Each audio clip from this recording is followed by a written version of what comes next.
Selamat malam. Salam sejahtera dalam kasih Kristus. Ketika Anda tadi tertawa semua, saya berbahagia sekali. Karena Anda tidak seperti orang Rusia. Tidak tahu kan rasanya?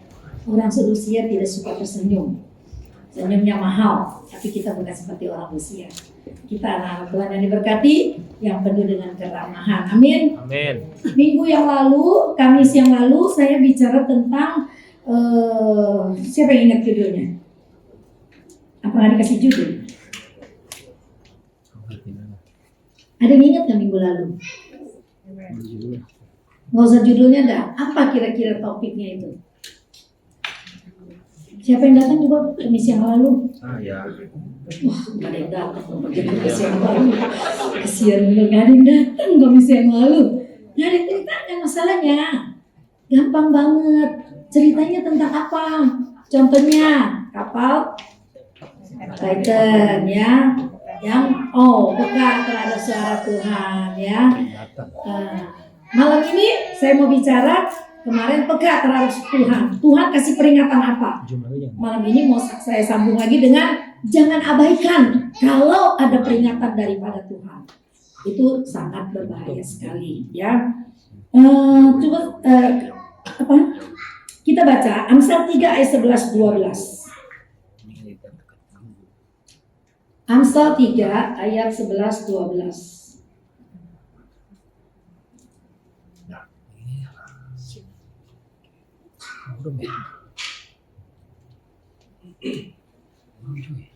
Ya.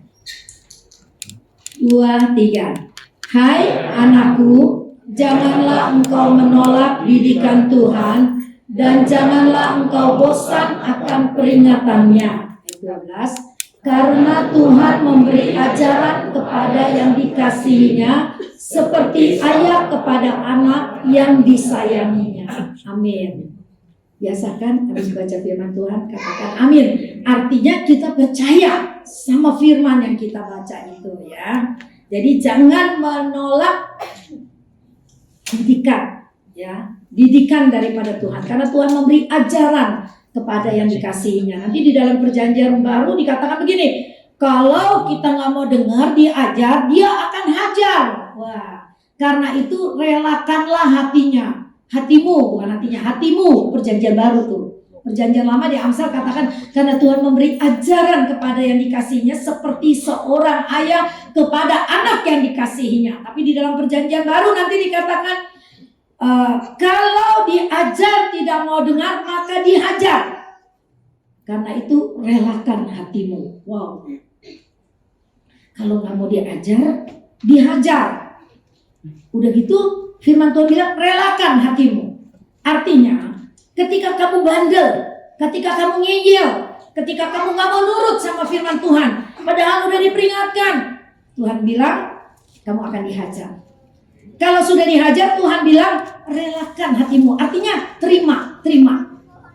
Kalau misalnya ada sesuatu yang kamu alami, terus kamu diingatkan, kamu diberikan pekaan sama Tuhan. Wah, ini kepekaan dari Tuhan.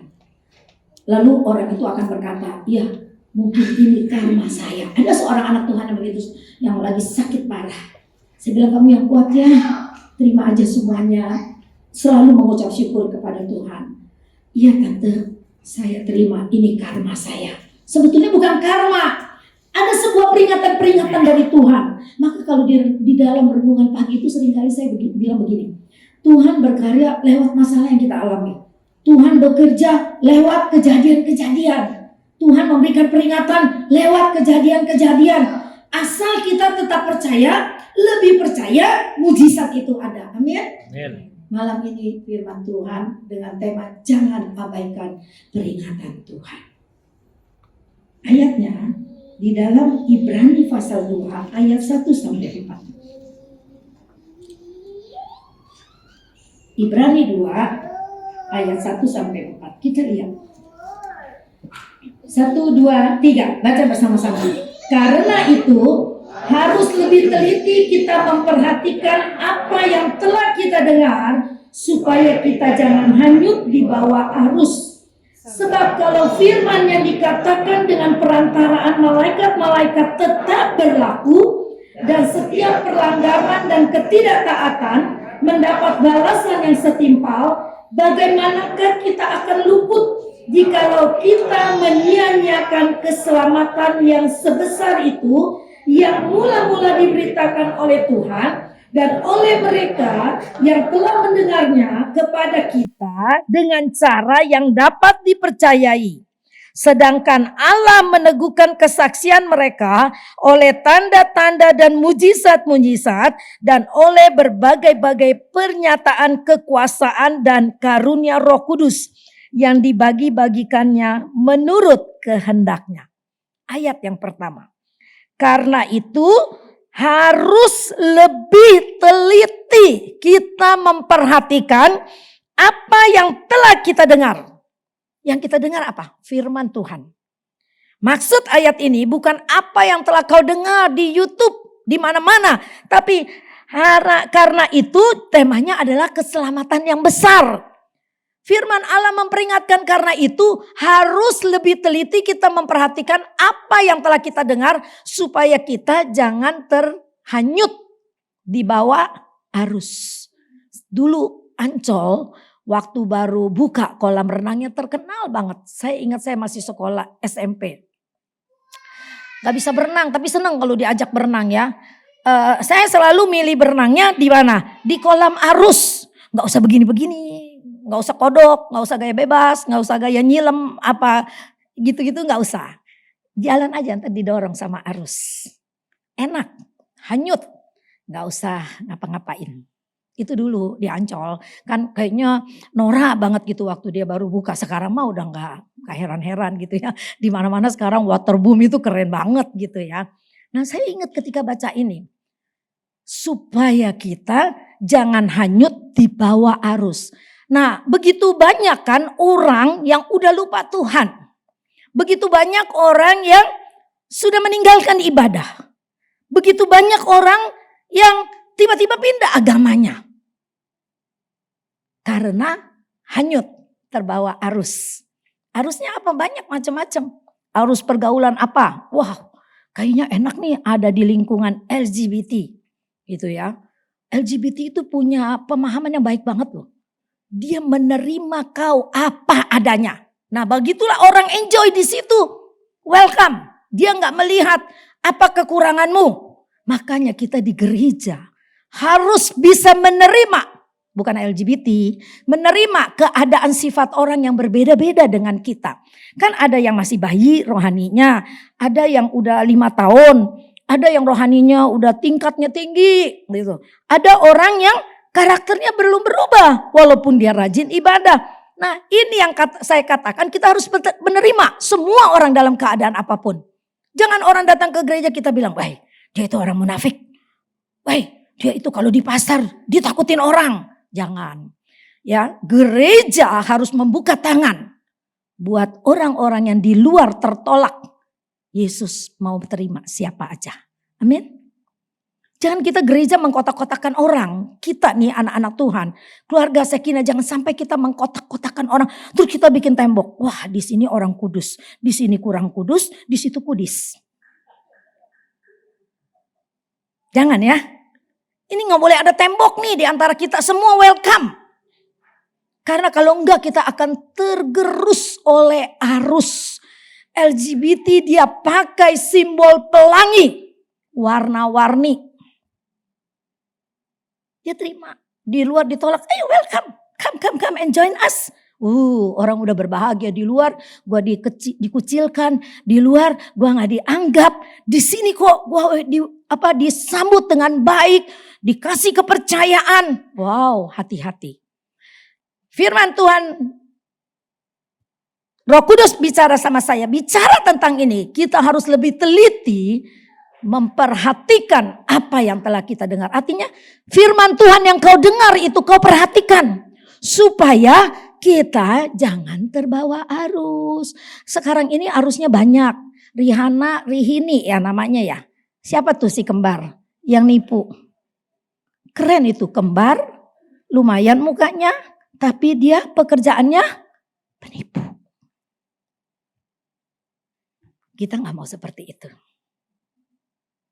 Ya, Jadi cerita-cerita di YouTube itu hati-hati ya. Nggak semua benar, tentang kesehatan juga nggak semua benar ya. Makan kolang-kaling itu kaki kuat. Wah, saya dengerin lagi dari dokter yang lain. Kalau makannya sehari 1 ton baru ada khasiatnya katanya. Waduh. Terus orang pada beli kolang-kaling. Akan ada yang mau tahu gak sih kolang-kaling apaan? Buah atep. Kalau nggak tahu buah atep apa saya juga nggak ngerti itu ya. Buah atep yang putih-putih itu saya juga doyan. Saya dari dulu doyan tapi kaki saya tetap sakit. Karena usia. Karena usia gitu ya. Nah jadi kita harus perhatikan. Iya terus kita gila. Teman saya pernah matanya terganggu. Penglihatannya. Lalu katanya wortel itu baik untuk mata. Setiap hari ngajus wortel. Setengah kilo wortel. Setengah kilo tomat. Dengan harapan matanya cepat sembuh gitu loh. Ada masalah gitu kan ya. Apa yang terjadi? Mata gak sembuh, tubuh pada kuning. Bukan kuning langsat tapi kuning apa tuh? Kuning penyakit. Nah ini kita kalau gak hati-hati. Berita-berita kita mau telan-telan aja semuanya. Hati-hati ya, hati-hati. Vitamin D. Ada yang makan teman saya dikirimin 50.000 miligram. Kata saya jangan diminum, ketinggian. 5.000 aja waktu COVID. Udah baik COVID kita gak boleh makan 5.000. 2.000 aja untuk maintenance tubuh kita gitu. Kelebihan juga gak bagus. Segala sesuatu itu kelebihan gak bagus. Nah kita disuruh Tuhan untuk lebih teliti. Apalagi dengar berita-berita sekarang ini. Saya lupa lagi tuh ya. Bawa handphone. Bawa. Tapi saya lupa kirim kepada yang bertugas hari ini. Ada pengajaran yang itu udah jelas-jelas sesat banget deh. Tapi pengikutnya banyak. Orang kok seneng gitu. Saya juga pernah lihat lagi dikirimin video. Di Amerika. Gereja setan punya pemimpin. Dia tampil di dalam sebuah panggung. Di acara yang terbuka. Setiap orang yang datang dikasih tanda. Cep gitu. Dan orang cekikik melakukannya dengan senang. Ya mungkin dipikir ya jadi sepertinya iblis sedang melatih. Nanti semua akan seperti itu. Sekarang coba dulu kayak main-main gitu. Dan orang dengan senang hati. Memberikan dirinya untuk dicap-cap. Saya pikir Tuhan mengerikan sekali. Mereka tidak sadar. Kita ini sedang digiring.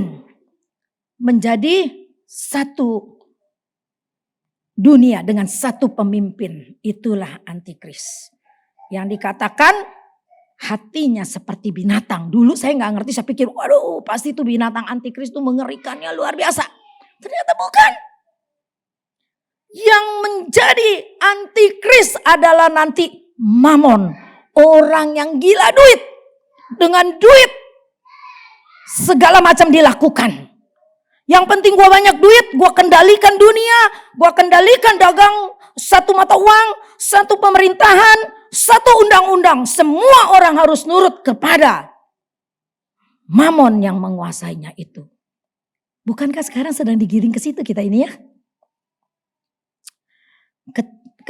Saya udah ceritakan ketika saya ngurus akte kematian di bagian kertas. Apa ini Bu? Kata saya. Baca aja. Nanti tidak akan ada fisik lagi. Semua simpan di handphone. Semua nanti online.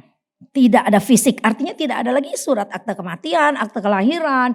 Tidak ada paspor. Semua tinggal di scan. Duit cashless. Artinya nggak pakai uang kontan. Semua tinggal gesek. Bukankah itu sedang lagi kita digiring. Berobat juga begitu. Sekarang BPJS. Gak usah ribet nih. Bawa dulu berkasnya sampai segini bendelnya. Ini kartu kakak gini. Surat rujukan apa-apa. Enggak. Semua serba online. Ketika engkau udah pergi ke dokter misalnya Hamid. Nanti itu semua keluar. Oh ibu udah ke dokter ini. Semua secara perlahan-lahan dijadikan satu online. Firman Tuhan memperingatkan kita. lebih teliti memperhatikan keadaan dunia saat ini agar kita tidak terbawa arus. Apa yang harus kita lakukan? Lebih setia kepada Tuhan. Jangan main-main dengan Tuhan. Nanti ada contohnya di dalam 1 Korintus 10 ayat 6 sampai 11. Orang yang berontak kepada Tuhan bagaimana? Orang yang menolak, yang bercabul rohani. Mungkin sekarang bukan, kalau dulu kan ada Baal. Ada ritual-ritual Baal itu persetubuhan di depan Baalnya. Jadi pengikutnya bersetubuh di depan Baal. Bayangkan jijiknya dosa najis pada waktu itu. Lalu ada juga yang berzina secara rohani bagaimana? Menyembah ilah-ilah. Patung yang dari emas. Terus ada banyak hal-hal yang disembah yang bukan dari Tuhan. Berontak sama Tuhan. Apa itu Musa? Mimpin kami ke padang gurun. Apaan? Lebih enak di Mesir. Kami masih bisa makan daging.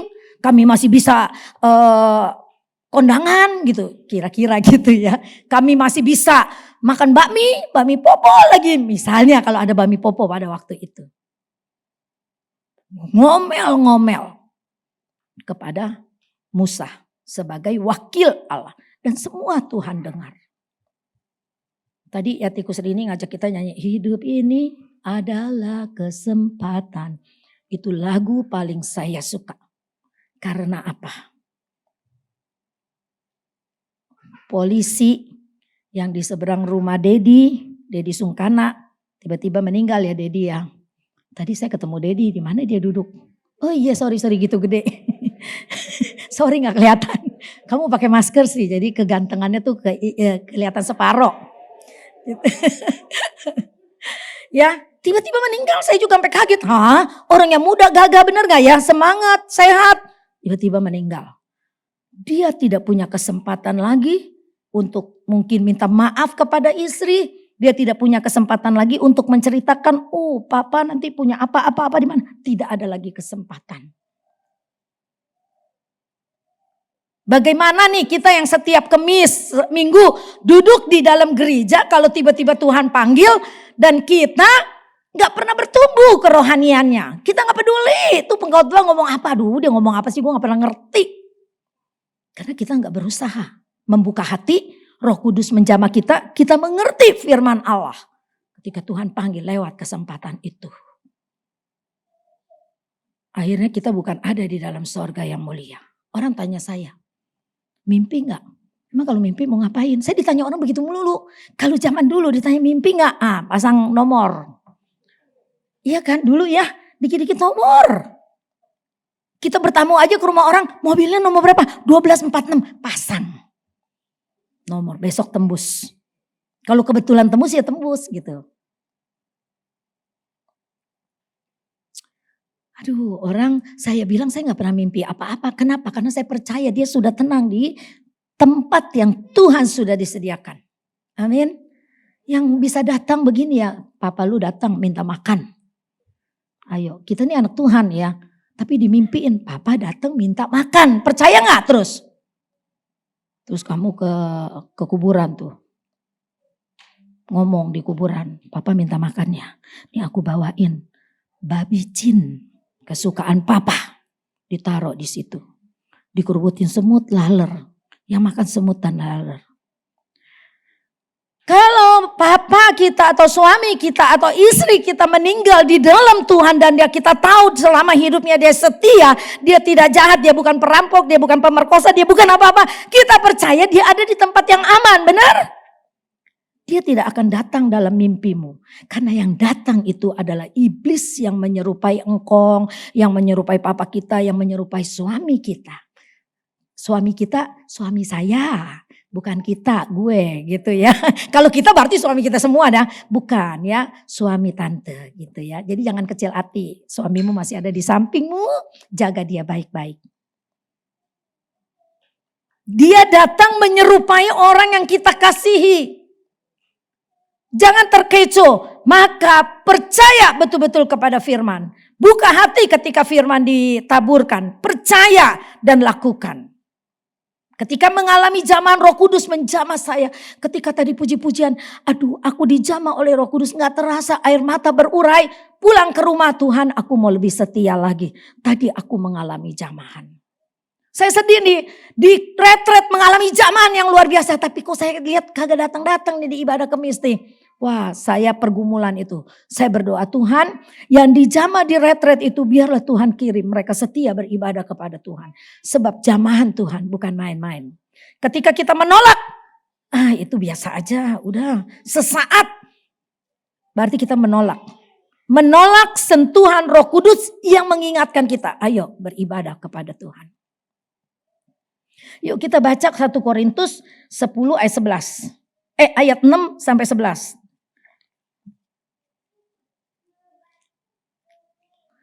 1 Korintus, nah ini dia. 1 Korintus 10 ayat 6 sampai 11. Kita baca sama-sama. 2, 3. Semuanya ini telah terjadi sebagai contoh bagi kita untuk memperingatkan kita supaya jangan kita menginginkan hal-hal yang jahat seperti yang telah mereka perbuat. Dan supaya jangan kita menjadi penyembah-penyembah berhala. Sama seperti beberapa orang dari mereka, seperti ada tertulis. Maka duduklah bangsa itu untuk makan dan minum. Kemudian bangun dan bersukaria. Janganlah kita melakukan percabulan seperti yang dilakukan oleh beberapa orang dari mereka. Sehingga pada satu hari telah tewas 23.000 orang. Gawat ya. Dan janganlah kita mencobai Tuhan seperti yang dilakukan oleh beberapa orang dari mereka. Sehingga mereka mati dipagut ular. Ayat 10. Janganlah bersungut-sungut seperti yang dilakukan oleh beberapa orang dari mereka. Sehingga mereka dibinasakan oleh malaikat maut. Ayat 11. Semuanya ini telah menimpa mereka sebagai contoh. Dan dituliskan untuk menjadi peringatan bagi kita. Yang hidup pada waktu di mana zaman akhir telah tiba. Kapan zaman akhir itu? Kapan? Sekarang zaman akhir itu. Kita ada di zaman akhir itu. Tapi gak usah takut, kita punya Roh Kudus. Yang penting kau percaya, engkau berhubungan terus akrab dengan Roh Kudus. Roh Kudus akan mengingatkanmu. Roh Kudus akan membimbingmu. Roh Kudus akan melindungimu. Ya, dia akan kasih kita rem. Ketika kita mau ngebut, kita ngerem. Oh iya udah bahaya, batas bahaya. Dikasih rem. Kalau percaya Roh Kudus. Kita lihat ayat kakinya. Lihat ayat kakinya. Di bawah tuh. Jangan lihat kaki saya. Ayat kakinya di bawah ayat ini. 1 Korintus 10. 10 ayat 6. Ayat kakinya bilangan 11 ayat 4. Tolong ditampilkan. Jaka. Bilangan 10 ayat 6 yang kita baca. Ada ceritanya di bilangan 11 ayat 4. Nih. Orang-orang bajingan yang ada di antara mereka kemasukan nafsu rakus. Dan orang Israel pun menangislah pula serta berkata, siapakah yang akan memberi kita makan daging? Kita lihat yuk di Alkitab masing-masing, kenapa ada perkataan begini? Kenapa dikaitkan dengan yang tadi kita baca? Jangan ditutup tuh ya. 1 Korintus 10 ayat 6. Semuanya ini telah terjadi sebagai contoh bagi kita. Nah kita akan baca sedikit, belajar sedikit. Contohnya apa sih? Apa yang orang Israel perbuat seperti itu? Sampai di ayat 11 Tuhan bilang begini. Semuanya telah menimpa mereka sebagai contoh. Apa yang menimpa mereka? Kita lihat di dalam Keluaran. Bilangan 6.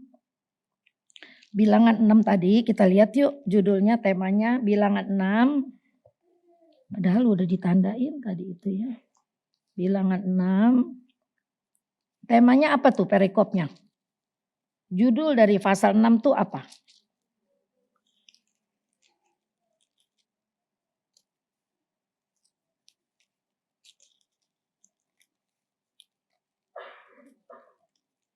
Dulu nih Alkitabnya lengket, ada beberapa yang lengket kalau itu.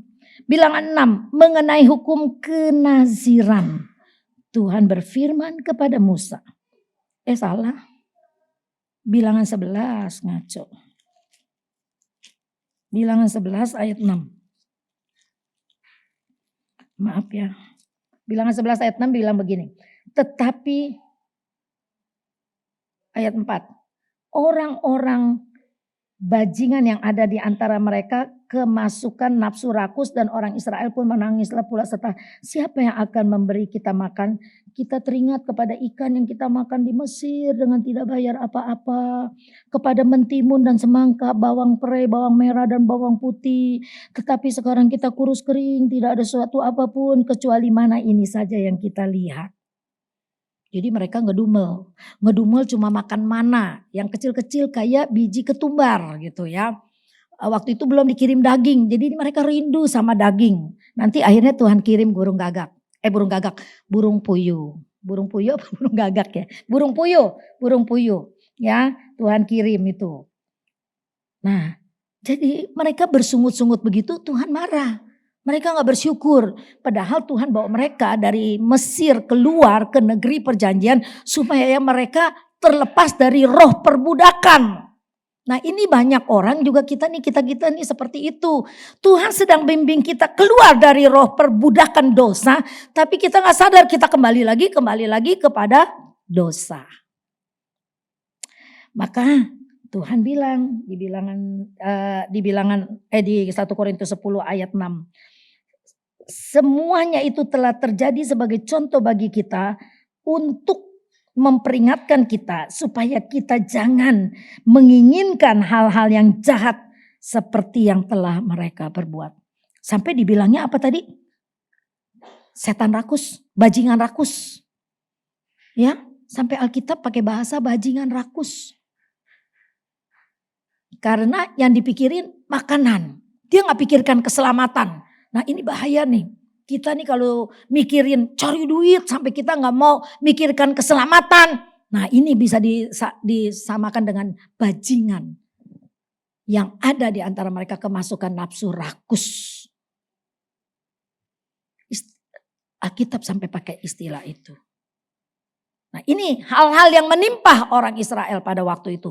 Yang firman Tuhan katakan Paulus mengingatkan kepada jemaat di Korintus dan kepada kita malam ini. Hati-hati jangan contoh-contoh ini menimpa kepada kita. Yang kedua kita lihat ayat 7. Ayat 7 bilang dan supaya jangan apa?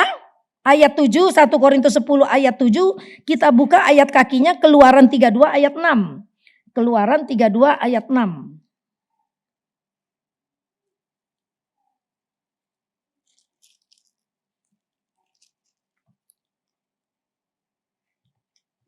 Itu yang 1 Korintus 10 ayat 7 jangan dilupakan ya. Ayat 7 supaya jangan menjadi penyembah-penyembah berhala. Sama seperti beberapa orang dari antara mereka. Seperti ada tertulis maka duduklah bangsa itu untuk makan dan minum. Kemudian bangkitlah mereka dan bersukaria. Keluaran 32 ayat 6. Mereka apa judulnya kita lihat itu anak lembu emas. Yang mereka lakukan adalah ketika Musa naik ke Gunung Sinai, kelamaan ditinggal pemimpinnya. Akhirnya mereka pada kumpulkan anting-anting, kalung, gelang. Mereka bikinlah anak lembu emas terus disembah di situ. Nah ini menjadi satu dosa yang besar. Ya, dosa yang besar, dosa menyembah kepada berhala. Oleh sebab itu dikatakan begini, dan keesokan harinya ayat 6. Mereka mempersembahkan korban bakaran dan korban keselamatan. Sesudah itu duduklah bangsa itu untuk makan dan minum. Kemudian bangunlah mereka dan bersukaria. Berfirmanlah kepada Musa, pergilah turunlah sebab bangsa yang kau pimpin keluar dari tanah Mesir terlalu rusak lakunya, tingkah lakunya. Segera juga mereka menyimpang dari jalan yang kuperintahkan kepada mereka. Mereka telah membuat anak lembu tuangan dan kepadanya mereka sujud menyembah dan mempersembahkan korban sambil berkata, hai Israel, inilah Allahmu yang telah menuntun engkau keluar dari tanah Mesir. Ya, jadi suatu hal yang menyakitkan hati Tuhan. Mereka membuat anak lembu emas terus mengajak orang-orang untuk menyembah kepada berhala itu. Oleh karena itu ayat 10, biarkanlah aku supaya murkaku bangkit terhadap mereka dan aku akan membinasakan mereka. Dan disinilah nanti Musa tawar-menawar dengan Allah supaya jangan kau musnahkan. Ya, ini di sini inilah Musa dikatakan orang yang berhati lembut. Ya, bangsa Israel berdosa dan Tuhan mau musnahkan. Dia menjadi pendoa syafaat yang menawarkan dirinya sendiri. Ya, jangan kau binasakan umat pilihanmu. Kalau kau binasakan, biarlah kau binasakan aku saja. Jadi dia menawarkan dirinya untuk menjadi pendamai agar bangsa Israel diampuni. Maka Musa itu sangat diagung-agungkan oleh orang Israel. Dan itu mayatnya tidak pernah ditemukan sampai hari ini. Kalau ada kuburan Musa itu jadi kuburan keramat. Ya, jadi kuburan keramat dan akan disembah-sembah orang. Yang ke-9 ayat 9, 1 Korintus 10 ayat 9 ditampilkan dulu 1 Korintus 10 ayat 9, nanti kita lihat ininya, ayat kakinya Bilangan 21. Ditampilkan dulu Bilangan 10-nya Jaka. 1 Korintus 10 ayat 9. Bilang apa itu 1 Korintus 10 ayat 9? Ayat 8 tadi melakukan percabulan, ayat 8. Dan janganlah janganlah melakukan percabulan seperti yang dilakukan beberapa orang sehingga pada satu hari telah tewas 23.000 orang. Karena percabulan yang mereka lakukan. Kita lihat di dalam Bilangan 25 secara sepintas saja ya. Karena kita mau latihan, kita lihat di Bilangan 25 ayat 1. Saya udah tandain Bilangan 25 ayat 1 sampai 3 aja saya baca. Sementara Israel tinggal di Sitim, mulailah bangsa itu berzina dengan perempuan-perempuan Moab. Moab itu orang kafir ya, menjadi musuh orang Yahudi. Dan karena orang Moab itu pernikahan campuran antara orang Yahudi dan Samaria, maka dia disebut bangsa Moab. Perempuan-perempuan itu mengajak bangsa itu ke korban sembelihan bagi ilah mereka. Bukan Allah ya, A-nya kecil, ilah mereka. Mana tuh? Lalu bangsa itu turut makan dari korban itu dan menyembah ilah orang-orang itu. Ketika Israel berpasangan dengan Baal Peor, bangkitlah murka Tuhan terhadap Israel. Berkali-kali Israel jatuh dalam dosa dan selalu mengalami tulah-tulah ya. Dan di dalam ayat 8 itu dikatakan 23.000 orang mati. Bayangkan ketika Tuhan murka. Ya, tapi di dalam perjanjian baru Tuhan murka tidak seperti itu lagi. Dengan kelahiran Yesus Kristus, dia menjelma menjadi manusia, dia mengajarkan tentang kasih, memberikan pengampunan kepada orang yang mau bertobat dan dia mau terima kita. Yang penting kita mau percaya, bertobat, kita selamat. Kalau dulu seperti ini. Dikit-dikit tulah keluar, mati semua orang, dikit-dikit tulah karena memang zamannya pada waktu itu ya. Terus yang ke-9. Yang ke-9 ditampilkan dulu, yang ke-9. Dan janganlah kita mencobai Tuhan seperti yang dilakukan oleh beberapa orang dari mereka. Sehingga mereka mati dipagut ular. Ularnya ular tedung, dipagut mati. Ya, coba Jaka cari ular tedung. Ular tedung tuh kayak apa gitu ya. Ini mencobai Tuhannya bagaimana? Itu mereka bersungut-sungut mengata-ngatai Musa. Wakil Tuhan bilang segala macam. Dan mereka kena tulah, mereka dipagut mati oleh ular tedung. Bilangan 21 ayat 5 dan 6. Saya bacakan secara cepat. Bilangan 21 ayat 5 dan 6. Ini cerita tentang ular tembaga, judul perikopnya. Lalu mereka berkata ayat 5, melawan Allah dan Musa. Ya, mengapa kamu memimpin kami keluar dari Mesir supaya kami mati di padang gurun ini? Sebab di sini tidak ada roti dan tidak ada air. Mereka ngedumel dan akan makan makanan hambar ini. Kami telah muak. Tiap hari makanin mana? Muak, mereka berkata. Lalu Tuhan menyuruh ular-ular tedung ke antara bangsa itu yang memagut mereka sehingga banyak dari orang Israel yang mati. Udah ketemu belum ular tedung kayak apa bentuknya? Belum. Lalu yang ke-10. Yang ke-10, 1 Korintus 10 ayat 10. Dan janganlah bersungut-sungut seperti yang dilakukan oleh beberapa orang dari mereka sehingga mereka dibinasakan oleh malaikat maut. Ayatnya Bilangan 16 ayat 4, 1 sampai 49. Tapi saya bacain satu ayat aja untuk menghemat waktu. Bilangan 16 ayat 41. Saya mau bacakan ayat yang ini aja. Ya, ayat 48. Ketika ia berdiri di antara orang-orang mati dan orang-orang hidup, berhentilah tula itu. Dan mereka yang mati kena tula itu ada 14.700 orang banyaknya. Belum terhitung orang-orang yang mati karena Korah. Ini apa judulnya? Pemberontakan Korah, ya. Pemberontakan Korah, mereka berontak terhadap Tuhan dengan tidak mempercayai wakil Allah Musa. Pemberontakan Korah, Datan dan Abiram. Nah, ini sedikit saya baca, ajak kalian baca supaya tahu kenapa Tuhan bilang semua yang menimpa mereka yang barusan kita lihat, kita dengar ini sebagai contoh yang kutuliskan untuk jadi peringatan bagi kita yang hidup pada waktu di mana zaman akhir telah tiba.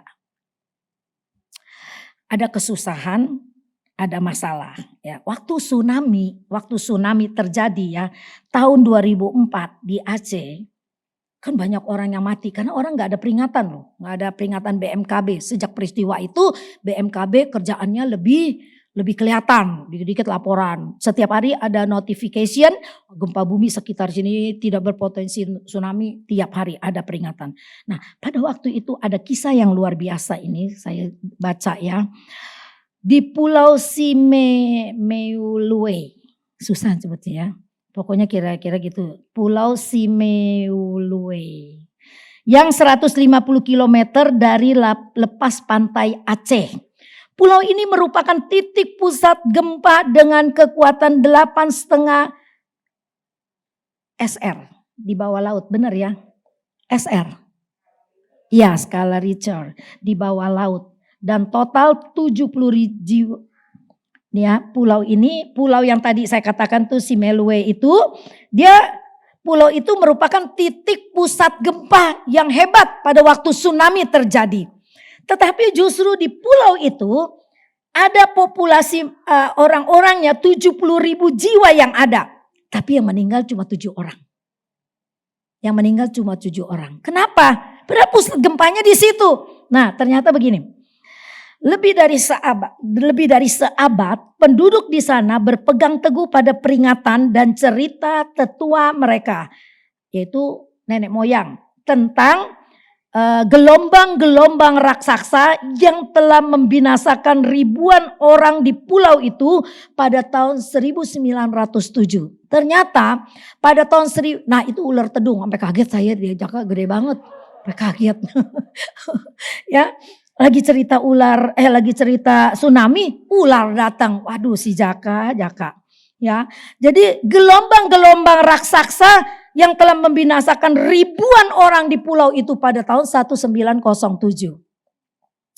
Cerita itu terus berulang-ulang, artinya begini, saat tanah berguncang, air laut surut di pantai, penduduk teringat peringatan nenek moyang melarikan diri ke dataran yang lebih tinggi.